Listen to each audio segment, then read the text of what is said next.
সংশোধনেরও সুযোগ দিয়েছি এবং আমরা সেগুলোর ক্ষেত্রে করেছি। এখন যে বিষয়টি আপনি বলেছেন এটি অবশ্যই নির্বাচন কমিশনে আমরা যখন আবার বসব আমরা অবশ্যই নির্বাচনী বিধি অনুযায়ী যারা নির্বাচনের সাথে সংশ্লিষ্ট থাকা অবস্থায় এই বিধির বাইরে আচরণ করেছেন আমরা কাউকে ছাড় দিব না।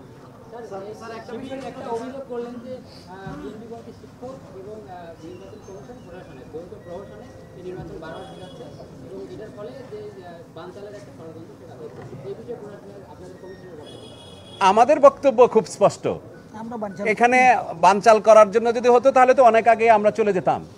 আমরা এখনো টিকে আছি। আর এখানে কোনো দল মত পক্ষের আগেও আমি এখানে আবারও আমার অঙ্গীকার ব্যক্ত করতে চাই। এখানে আমরা যারা 7 জন নির্বাচন কমিশনার আছি আপনাদের সামনে, আমরা উভয় মতের শিক্ষক সম্মিলিত একটি দল। সুতরাং আমাদের কোনো সিদ্ধান্তে আজ পর্যন্ত কোনো ভিন্ন মত আসেনি। আমরা সর্বসম্মত সিদ্ধান্ত অনুযায়ী এটি করেছি। এখন অন্যান্য যে সকল অবজারভেশন বা পর্যবেক্ষণ যাদের আছে তারা নিশ্চয়ই এর মধ্যে কোনো উত্তর খুঁজে পাবেন। ধন্যবাদ। যদি আপনারা থাকেন তাহলে আগামী 16 অক্টোবর নির্বাচন হবে, না থাকার কোনো বিষয় আছে কিনা? মানে নির্বাচন কমিশনের কোনো মেয়াদ আছে? আপাতত আমাদের এমন একটি পরিস্থিতি হয়েছে, আপনাদের সামনে 4 বার আমরা ডেট পরিবর্তন করেছি। খুব স্বাভাবিকভাবেই আমাদের প্রতিও তো প্রশ্ন আসতে পারে, শিক্ষার্থীদের আস্থার বিষয়টি থাকতে পারে। আমরা এই জায়গায় আমাদের চাইতে যদি অধিকতর যোগ্যতর কেউ আসেন আমরা ওয়েলকাম করব এবং আমরা আপনাদেরকে জানিয়েই আমরা চলে যাব। স্যার, এটা তো একটা স্যার জটিল ব্যাপার, আমরা জানি পুষ্যকোটা নিয়ে এখনো সমাধান, শিক্ষার্থীরা যেটা বলছে যে তারা বাতিল চায়, এরকম একটা জটিল প্রক্রিয়া এখনো আছে। আবার শিক্ষকরা দাবি করছেন যে শাস্তির বিষয়গুলো সব মিলিয়ে আবার তারা কাছে পারিশ্রমিক সুবিধা। তো 16 তারিখ পর্যন্ত কি স্যার এটা মানে ক্যাম্পাস স্বাভাবিক থাকবে বলে মনে করেন কিনা? যেহেতু আমরা ডেটটা দিয়েছি। আশা করছি।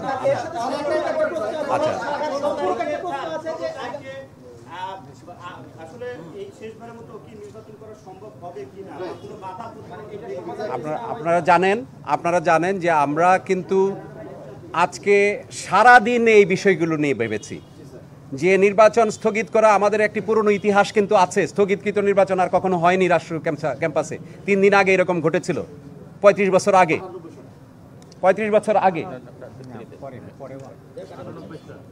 সেই জায়গাতে আমরা ফিরতে চাই না। সেই কারণে আমরা সারা দিনই আমাদের যে কমিশন বৈঠক হয়েছে সেখানে এই বিষয়টি আমরা এনশিওর করেছি যে আমরা আমাদের সিদ্ধান্তে অটল থাকব, চেষ্টা করব, সর্বত চেষ্টা করব, এবং যদি না পারি তাহলে হয়তো রাষ্ট্র নির্বাচন, আবারও বলছি যে আমাদের চাইতে অধিকতর যোগ্য কোনো প্যানেল যদি এসে এটা করে দিতে পারে তাহলে করবেন। আর রাজনৈতিক সিদ্ধান্তে যেটি ক্যাম্পাসে যেটা চলছে পোষ্য কোটার বিষয়টি, সেইটি তো আমাদের হাতে নাই। এটি শিক্ষক কর্মকর্তা কর্মচারীরা জানবেন, তারা এটি চলমান রাখবেন কিনা, প্রশাসন দেখবেন।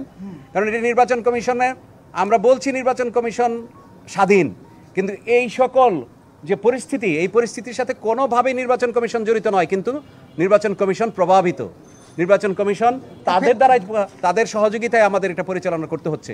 ফলে আমরা আপনাদের মাধ্যমে জাতিকে এই মেসেজ দিতে চাই, আমরা 16 অক্টোবরে রাষ্ট্র নির্বাচন করতে চাই, উৎসবমুখর, অংশগ্রহণমূলক এবং সকলকে নিয়ে করতে চাই। আমাদের ভুল ত্রুটি যদি থাকে সেই ভুল ত্রুটিকে শুধরে নিয়ে, সকল পক্ষের ভুল ত্রুটি, আমরা শুধু কমিশনের কথা বলছি না, আমাদের মাননীয় ভাইস চ্যান্সেলর শিক্ষার্থীদের সম্পর্কেও মন্তব্য করেছেন। আমি ওই রকম মন্তব্য করার এখতিয়ার রাখি না।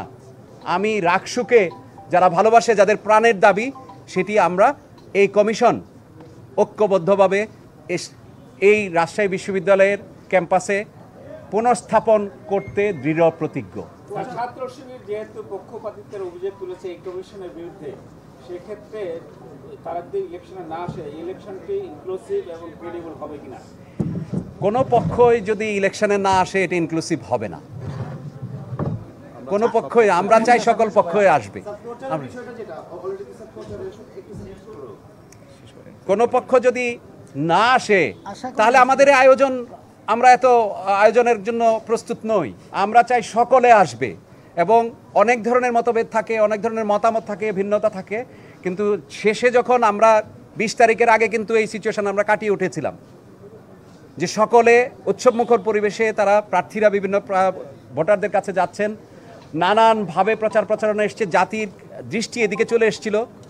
আবারও বলছি যে আমরা কাউকে ছাড়াই আমরা ভোট করব না, আমরা প্রত্যেককে চাই এই ভোটে।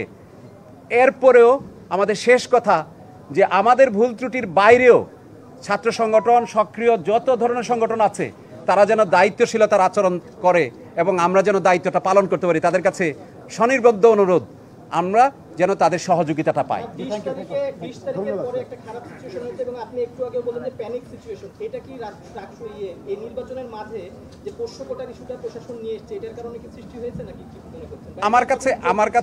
আমার কাছে এইটি তো প্রশাসন বলতে পারবে ভালো। আপনারা কি পর্যবেক্ষণ? আমরা তো কোনো পর্যবেক্ষণ দিলেও এটা এতটা কার্যকর হবে না, কারণ এটা প্রশাসনকে জিজ্ঞেস করলে ভালো হবে। জি, এটা পরে জানাবো, আমরা জানাবো, ইমিডিয়েট জানাবো।